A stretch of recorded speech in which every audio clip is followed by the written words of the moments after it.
पहलगाम हमले पर सपा प्रमुख अखिलेश यादव ने फिर कही सरकार को पूर्ण समर्थन देने की बात। कहा कि सभी दल हमले के खिलाफ सरकार के साथ हैं। जब इतना समर्थन है तो ऐसा ठोस कदम उठाया जाए कि भविष्य में कोई भी सुरक्षा विफलता न हो। अब आतंकवाद खत्म होगा और आतंक को बढ़ावा देने वाले पाकिस्तान या अन्य देश के खिलाफ तेज की जाए मुहिम। जो पर्यटक शहीद हुए हैं, पूरा देश उनके परिवारों के साथ खड़ा है। उन परिवारों को जो दुख हुआ है उसे कोई कम नहीं कर सकता।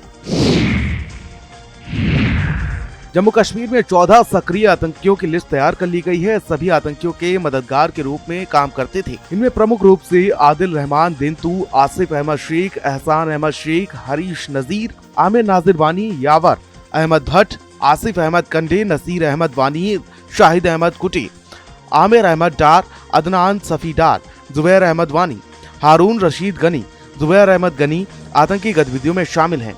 इन आतंकियों पर होगी कार्रवाई, घरों को किया जाएगा जमींदोज।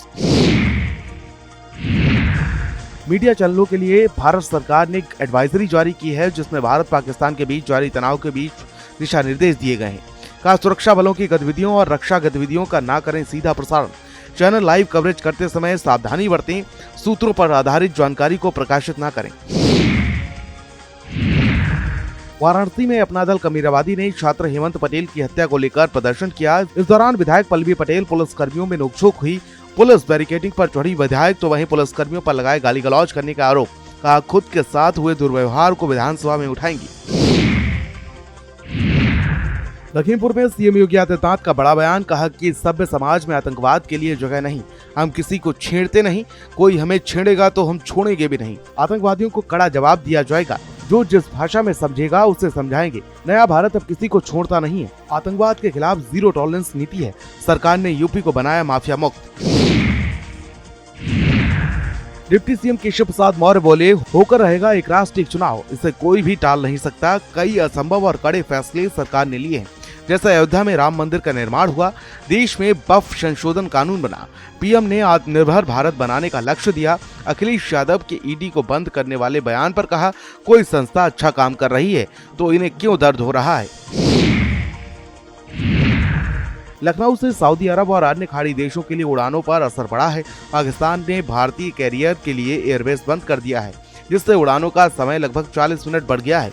लखनऊ दुबई के बीच एयर इंडिया की फ्लाइट और साथ ही लखनऊ अबू धाबी के बीच इंडिगो की 6E1415 और 6E1416 प्रभावित हुई है। वहीं लखनऊ दम्माम के बीच इंडिगो की 6E6097, 6E6098 और लखनऊ शारजहां के बीच 6E1424, 6E1423 पर भी असर पड़ा है। हालांकि सलाम एयर और इत्तेहाद जैसी विदेशी एयरलाइंस पर यह प्रतिबंध लागू नहीं है। लखनऊ में जल जीवन मिशन के तहत यूपी में ऐतिहासिक जल क्रांति आई है। 33,157 सौर ऊर्जा आधारित परियोजनाओं से पानी, रोजगार और पर्यावरण में बदलाव आया है। 2 करोड़ 7 लाख ग्रामीण घरों में नल से जल पहुंचा है। अपर मुख्य सचिव अनुराग श्रीवास्तव के नेतृत्व में मिशन को सफलता मिली है और पीएम मोदी ने उन्हें अवार्ड से सम्मानित किया है। लखनऊ में अंसल कंपनी के खिलाफ 5 और एफआईआर दर्ज की गई है। आरोप है कि कंपनी ने प्लॉट और फ्लैट के नाम पर 5 करोड़ 78 लाख की धोखाधड़ी की। पीड़ितों ने सुशांत गोल्फ सिटी थाने में केस दर्ज कराया है। शिकायत के मुताबिक जमीन बेचने के बाद भी कंपनी ने वही जमीन दूसरों को भी बेच दी है। लखनऊ में मुख्य सचिव मनोज कुमार सिंह ने साफ सफाई को लेकर निर्देश जारी किए हैं, ताकि पेट्रोल पंप और एक्सप्रेस वे पर यात्रियों के लिए साफ शौचालय सुनिश्चित किए जाएं। पेट्रोल पंपों पर नियमित मॉनिटरिंग करने के भी आदेश जारी किए हैं। मुख्य सचिव ने बैठक के दौरान निर्देश दिए कि टोल प्लाजा पर भी शौचालयों को बेहतर सफाई व्यवस्था सुनिश्चित की जाए। सीएम योगी 15 मई से पहले जीरो पॉवर्टी अभियान की शुरुआत करेंगे। मुख्य सचिव मनोज कुमार सिंह ने सभी मंडलायुक्त और डीएम को योजना की तैयारी के निर्देश दिए हैं। ये अभियान प्रदेश में गरीबी उन्मूलन की दिशा में महत्वपूर्ण साबित होगी। अटल पेंशन योजना में उत्तर प्रदेश ने देश भर में नंबर 1 स्थान हासिल किया है। सीएम योगी के नेतृत्व में जागरूकता अभियान चलाकर योजना को जन जन तक पहुंचाया गया। बीते वित्तीय वर्ष में 15,83,000 नामांकन हुए, जबकि लक्ष्य के मुकाबले 21,49,000 नामांकन कर यूपी ने कीर्तिमान स्थापित किया। गर्मी को देखते हुए सीएम योगी ने पेयजल को लेकर सख्त निर्देश जारी किए हैं। सभी मंडलायुक्तों को बैठक कर जल उपलब्धता सुनिश्चित करने के लिए कहा गया है। तहसील, थाना, अस्पताल और आंगनबाड़ी केंद्रों पर शुद्ध जल की व्यवस्था के आदेश दिए गए हैं। लू से बचाव और शुद्ध जल के महत्व पर भी जागरूकता बढ़ाने को कहा गया है। दिल्ली से खबर, जहां पर फिर जेईई धोखाधड़ी मामले में ईडी की छापेमारी लगातार जारी है। 4 करोड़ 89 लाख रुपए के आभूषण और 10 लाख कैश जब्त किया गया है। नोएडा, दिल्ली, गुड़गांव में 7 ठिकानों पर ईडी ने छापा मारा था। डीके गोयल समेत कई अफसरों के घर, ऑफिस पर छापेमारी की गई थी। छापेमारी में ईडी को मिले कई आपत्तिजनक दस्तावेज। देहरादून में पाकिस्तान के 77 हिंदू श्रद्धालुओं का चारधाम यात्रा पर आने का रास्ता बंद कर दिया गया है। पहलगाम में आतंकी हमले के बाद केंद्र सरकार ने पाकिस्तानी लोगों को वापस भेजने के निर्देश दिए हैं। चारधाम यात्रा के लिए पंजीकरण का आंकड़ा 21 लाख के पार है, जिसमें 100 से अधिक देशों के श्रद्धालुओं ने पंजीकरण कराया है। मेरठ में आईपीएल सट्टे के बड़े अड्डे पर पुलिस ने छापा मारा है। सरगना अमित जैन का बेटा सहित 5 बदमाश गिरफ्तार किए गए। मौके से 3 लैपटॉप और 16 मोबाइल फोन बरामद हुए हैं। छापेमारी के दौरान अमित जैन और 2 सटोरी फरार हो गए। सट्टे की काली कमाई अवैध कॉलोनियों में लगाई गई। ये अड्डा मवाना के डाकखाना गली में स्थित है। संभल में बीजेपी नेता के भाई कपिल सिंघल पर एक और केस दर्ज हुआ है। कपिल सहित 13 लोगों के खिलाफ पेट्रोल पंप मालिक विपुल ने केस दर्ज कराया है।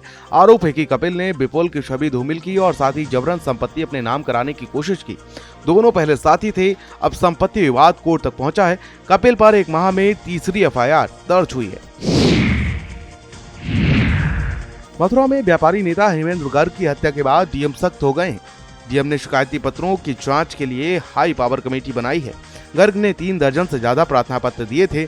एडीएम एफआर योगानंद पांडे की अध्यक्षता में कमेटी 3 दिन में रिपोर्ट सौंपेगी। डीएम ने कहा कि लापरवाही मिलने पर संबंधित विभागों पर कड़ी कार्रवाई होगी।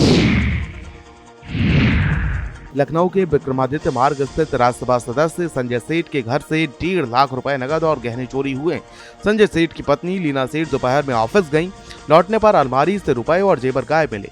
गौतमपल्ली कोतवाली में सुरक्षा अधिकारी ने 4 नौकरों पर शक जताते हुए केस दर्ज कराया।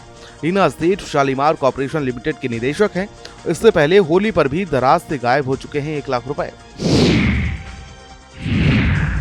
बरेली में एसएसपी अनुराग आर्य ने बड़ी कार्रवाई की है। लापरवाही बरतने पर 4 सिपाहियों को निलंबित कर दिया गया।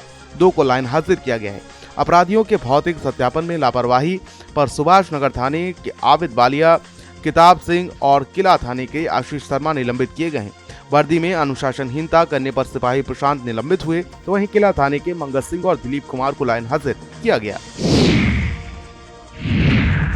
हरिद्वार में शंकराचार्य स्वामी अभिमुक्तेश्वरानंद सरस्वती ने पहलगाम आतंकी हमले पर प्रतिक्रिया दी है। उन्होंने कहा कि धर्म पूछकर गोली मारी जा रही है। हम हिंदुओं को चुनौती दी जा रही है। सरकार को ऐसी चुनौती देने वालों को सबक सिखाना चाहिए।